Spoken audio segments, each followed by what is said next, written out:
రిజర్వేషన్లు కొనసాగాలన్నా న్యాయస్థానాలు ఒకే ఒక మాట అడిగినాయి, మీరు ఎంతున్నారు, మీ లెక్క ఎంత, మీ లెక్క తెలవకుండా మీకు రిజర్వేషన్ ఇవ్వడానికి లేదు అని న్యాయస్థానాలనే. ఈ అంశాన్ని పాదయాత్ర సందర్భంగా మా సంఘాల సోదరులు రాహుల్ గాంధీ గారి దృష్టికి తీసుకెళ్లారు. రాహుల్ గాంధీ గారు మా అందరితో చర్చించినప్పుడు దీనికి శాశ్వతమైన పరిష్కారం జనగణనతో పాటు కులగణన జరగాలి, ఈ దేశంలో ఎవరు ఎంతమంది ఉన్నారో లెక్క తేలాలి, దామాష ప్రకారం నిధులు నియామకాలు చేపట్టాలి అనే ఆలోచన కాంగ్రెస్ పార్టీ నిర్ణయం తీసుకున్నది. ఇది కాంగ్రెస్ పార్టీ విధానపరమైన నిర్ణయం. ఒక్కసారి కాంగ్రెస్ పార్టీ విధానపరమైన నిర్ణయం తీసుకున్నప్పుడు రాహుల్ గాంధీ గారు స్పష్టంగా పాదయాత్ర సందర్భంలో చెప్పిండు, మేము ఎక్కడ అధికారంలోకి వచ్చిన వెంబడే కులగణన చేసి తీరుతాము, కేంద్రంలో కూడా ఎర్రకోట మీద జెండా ఎగిరేసి ఈ దేశంలో జనగణనలో కులగణను చేర్చి ప్రతి కులం యొక్క లెక్క తేల్చి ఉద్యోగ ఉపాధి అవకాశాలే కాదు రాజకీయ రిజర్వేషన్లు కూడా పెంచుతాం దామాష ప్రకారం అని చెప్పి రాహుల్ గాంధీ గారు చెప్పడం జరిగింది. మరి మిత్రులారా, ఈ రోజు పార్టీ విధానపరమైన నిర్ణయం తీసుకొని రాహుల్ గాంధీ గారు ఈ దేశంలో ఉన్న 70 కోట్ల బలహీన వర్గాలకు మాట ఇస్తే ఆ మాట నిలబెట్టాల్సిన బాధ్యత ప్రతి ఒక్క కాంగ్రెస్ పార్టీ కార్యకర్తగా ఉన్నది. అందులో భాగంగానే నేను ఏ సామాజిక వర్గమైనా నా మీద ఏ ఒత్తిడి ఉన్నా రాహుల్ గాంధీ గారు ఇచ్చిన మాటను నిలబెట్టడానికి మొదటి సంవత్సరంలోనే, అసలు వాస్తవంగా చెప్పాలంటే డిసెంబర్ 7 నాడు మనము ప్రభుత్వాన్ని ఏర్పాటు చేస్తే ఫిబ్రవరి 4, 2024 నాడే శాసనసభలో మా మిత్రుడు పొన్నం ప్రభాకర్ గారి చేత తీర్మానాన్ని ప్రవేశపెట్టి 100 రోజులు తిరగక ముందే బలహీన వర్గాల లెక్క తేల్చడానికి చట్టసభలలో తీర్మానం చేసిన చరిత్ర మా ప్రభుత్వానికి రాహుల్ గాంధీ గారి నాయకత్వం. అక్కడి నుంచి మొదలుపెట్టి ఆ ప్రక్రియను ఫిబ్రవరి 4, 2025 నాటికి పూర్తి చేసి చట్టసభలలో ప్రవేశపెట్టినాం. అందుకే ఫిబ్రవరి 4 తారీఖును ఈ రోజు సోషల్ జస్టిస్ డేగా ఎప్పటికీ శాశ్వతంగా జరుపుకోవాలని రాష్ట్ర ప్రభుత్వం నిర్ణయం తీసుకుని ఫిబ్రవరి 4ను సోషల్ జస్టిస్ డేగా ఈ రోజు మనం నిర్ణయించుకున్నాం. మిత్రులారా, ఇవాళ మీరు ఆలోచన చేయండి, ఆనాడు తెలంగాణ ఉద్యమం జరిగిందే ఉద్యోగాల కోసం, ఉపాధి కోసం.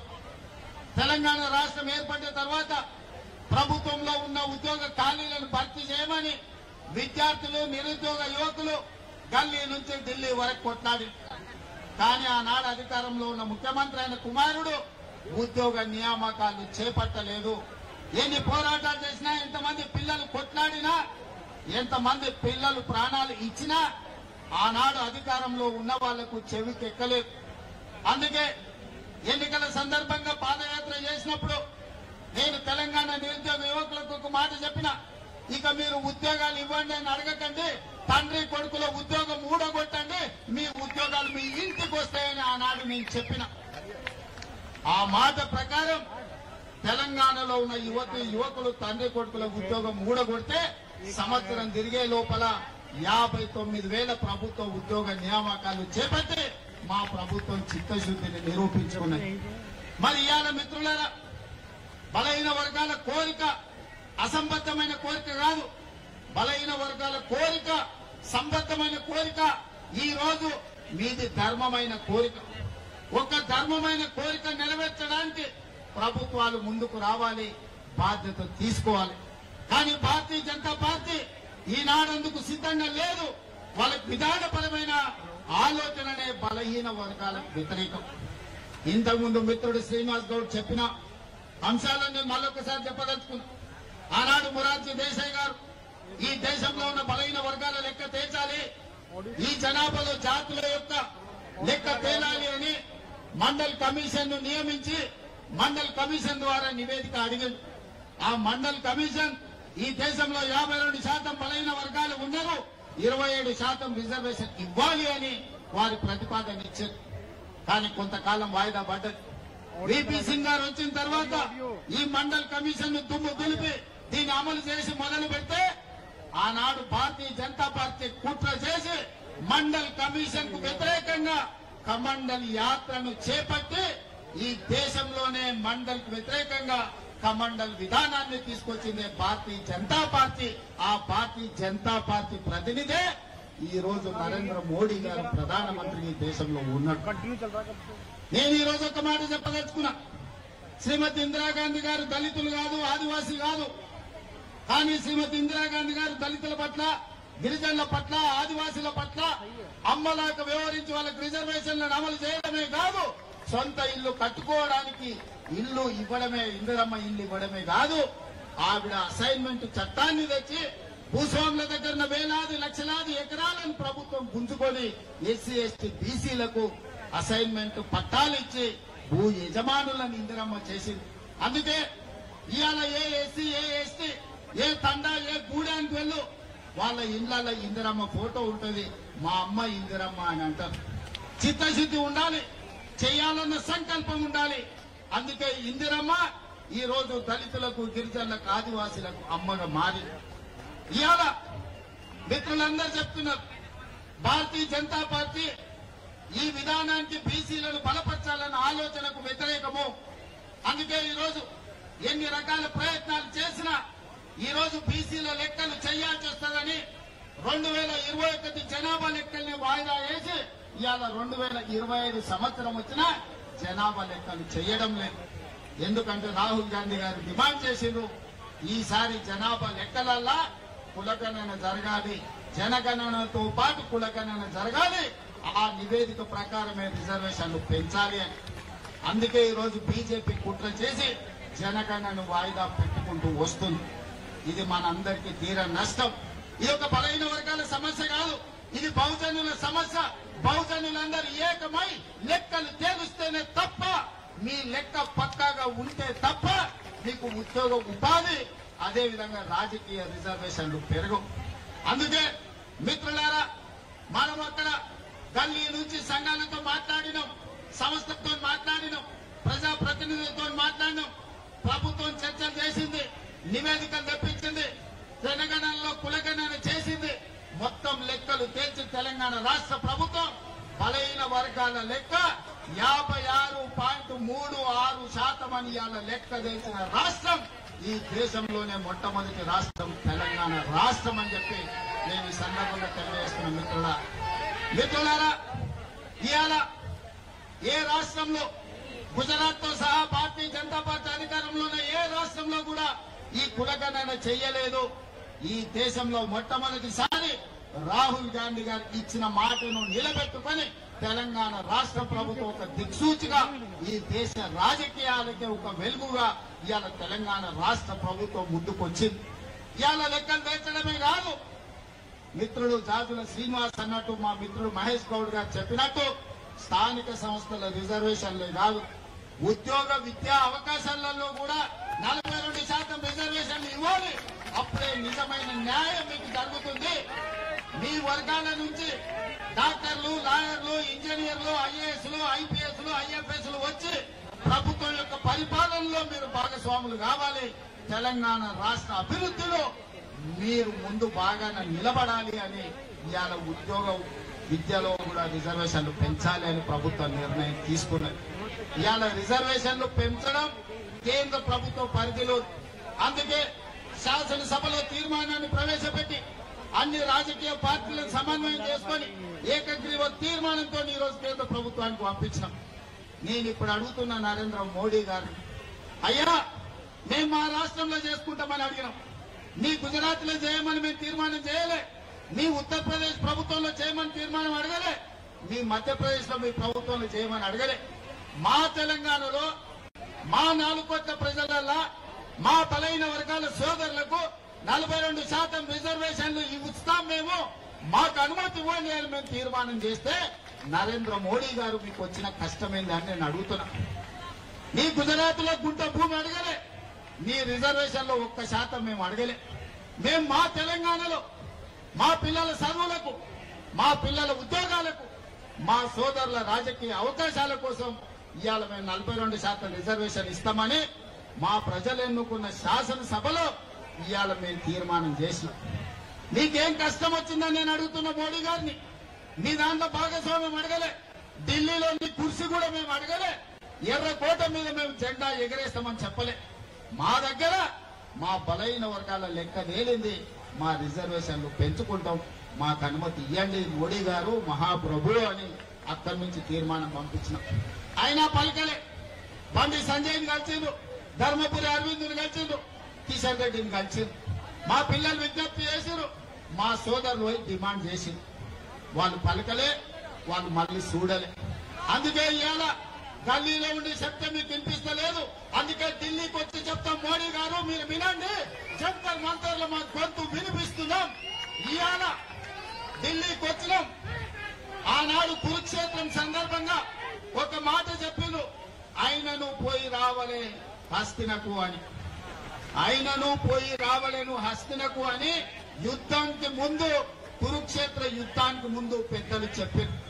దాంట్లో భాగంగానే మా బలైన వర్గాల సోదరులతో కలిసి ఆయనను హస్తినకు వచ్చింది.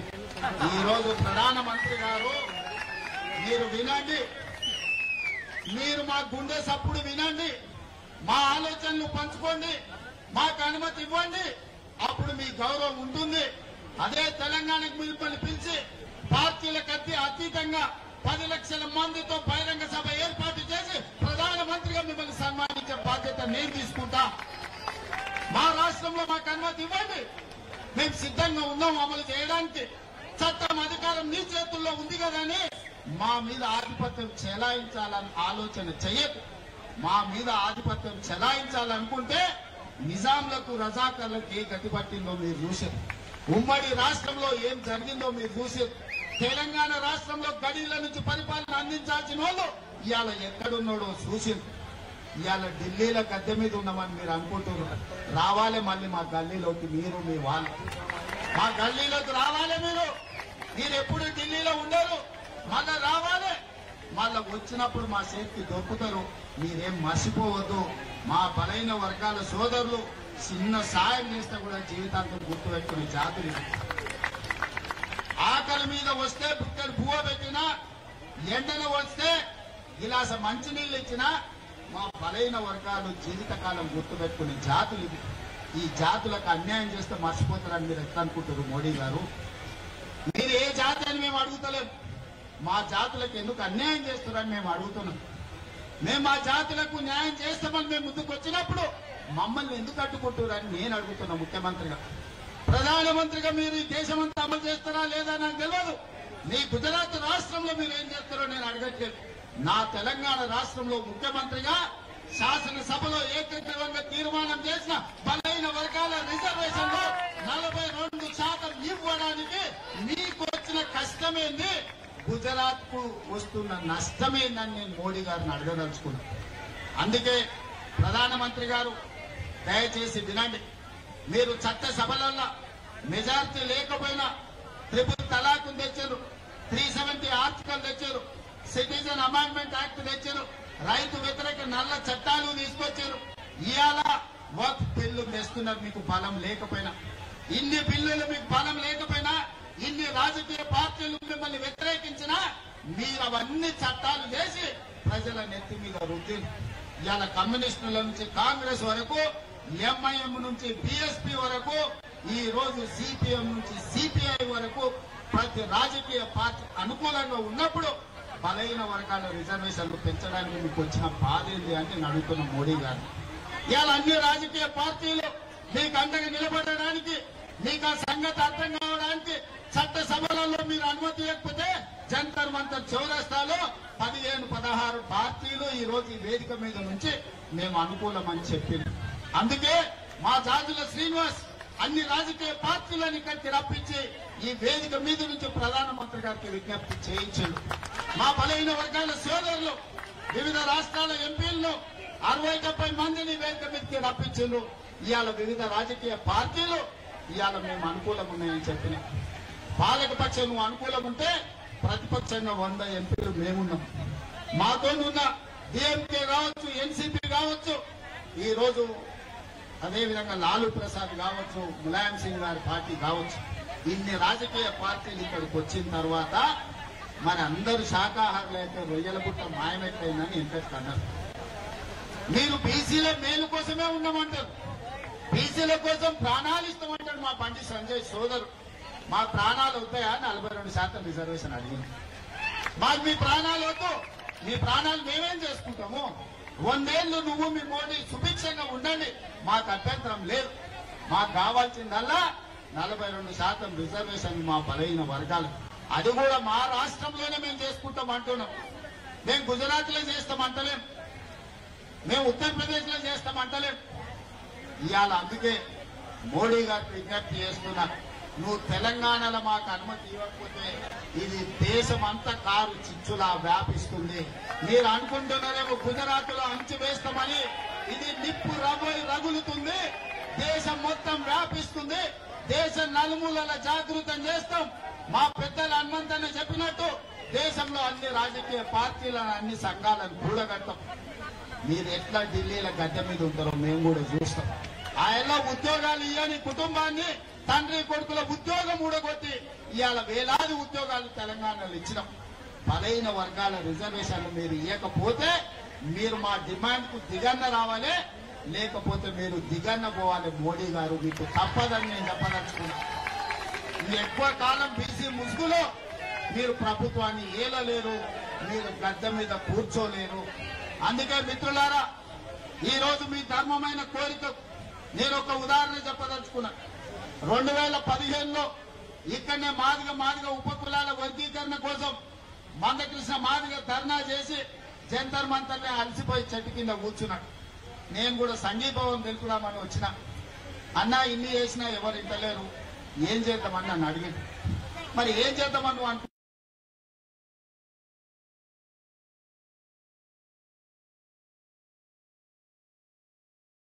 అంటే నాకైతే ఆలోచన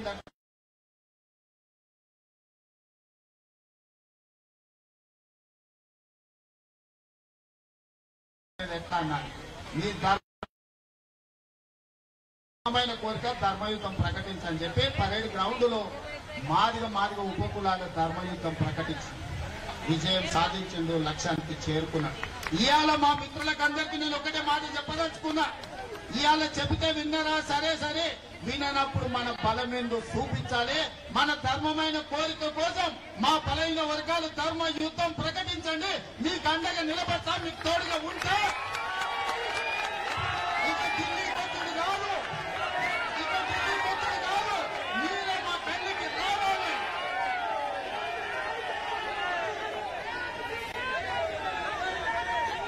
నరేంద్ర మోడీ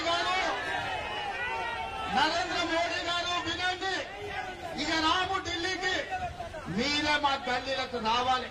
మా ధర్మమైన కోరిక కోసం ఈ రోజు ఇక్కడికి వచ్చినాం. సంధిలో భాగంగానే మీ దగ్గరకు వచ్చి మీ విజ్ఞప్తి చేసినాం. కురుక్షేత్రంలో ఆనాడు కృష్ణుడు చెప్పిండు, సయోధ్య కుదుర్చుకుందాం, 5 గ్రామాలు ఇయ్యమని. కానీ దుర్యోధనుడు వినలేదు, విర్ర వీగిండు. చివరికి కురుక్షేత్రంలో ఏం జరిగిందో మీరు చూసింది. ఇవాళ కూడా మా తెలంగాణ రాష్ట్రంలో మాకు అనుమతి ఇచ్చండి, మా బలైన వర్గాలకు 42% రిజర్వేషన్ మేము ఇచ్చుకుంటామని మేము అడుగుతున్నాం. సయోధ్యలో భాగంగానే నరేంద్ర మోడీ గారికి ఈనాడు అస్థినకు వచ్చి మేము విజ్ఞప్తి చేస్తున్నాం. ఇక మళ్ళీ విజ్ఞప్తులు తీసుకొని మళ్ళీ అస్థినకు రాము. మీరు ఎట్లా గల్లీలకు వస్తారో చూస్తాం. తొందరలోనే మా బలైన వర్గాల సోదరులకు, మా బహుజన సోదరులకు నేను విజ్ఞప్తి చేస్తున్నా. అదే పరేడ్ గ్రౌండ్ లో ధర్మ యుద్ధం ప్రకటించండి. 10 లక్షల మందితో మన బలమేందో చూపిద్దాం.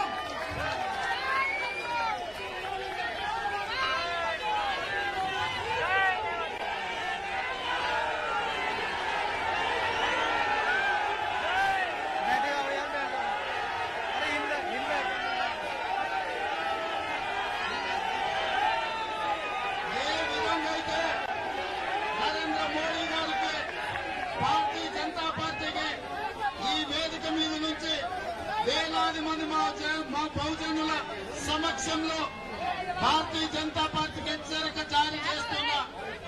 మీరు గద్దె దిగాలి, గ్రామాలలో మీ గద్దెలు కూలాలి. ఇదే మా నినాదం. అయితే మా 42% మా బలైన వర్గాల రిజర్వేషన్లు అమలు చేయడానికి అనుమతి ఇవ్వాలి. ఒకవేళ మా బలైన వర్గాల 42% రిజర్వేషన్లకు మీరు చట్టాలను మార్చి మాకు సాయం చేయకపోతే మీరు గద్దె దిగాల్సిందే, మీ గద్దెలు కూలాల్సిందే గ్రామాలలో. మా బలైన వర్గాల సోదరులారా, ఇప్పుడు రాకపోతే ఎప్పుడు రాదు, ఇప్పుడు రాకపోతే ఎప్పటికీ రాదు. ఇంత ఊపు మళ్ళీ దేవు. ఈనాడు నేను విజ్ఞప్తి చేస్తున్నా, మీకు అండగా నిలబడే మీ సోదరుడు తెలంగాణ రాష్ట్రానికి ముఖ్యమంత్రిగా ఉన్నాడు.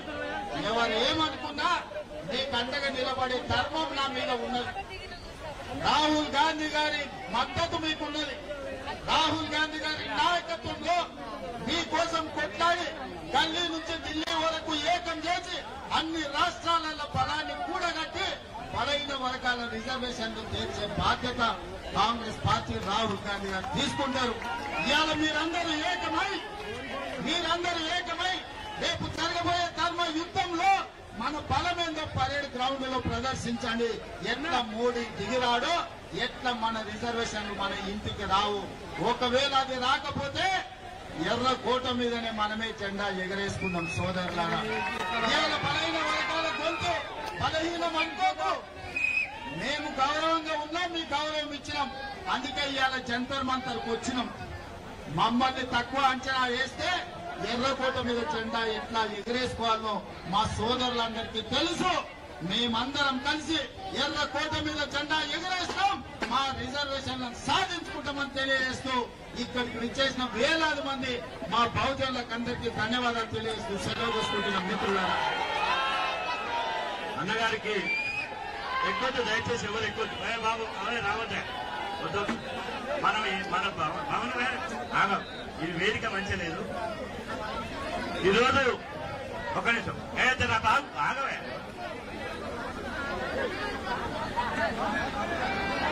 మన అన్న ఉప ముఖ్యమంత్రి వర్యులు బట్టి విక్రమార్క గారు అన్న ఇప్పుడు సాంఘీభావంగా మన ఉప ముఖ్యమంత్రి వర్యులు బట్టి అన్న గారు మాట్లాడతారు.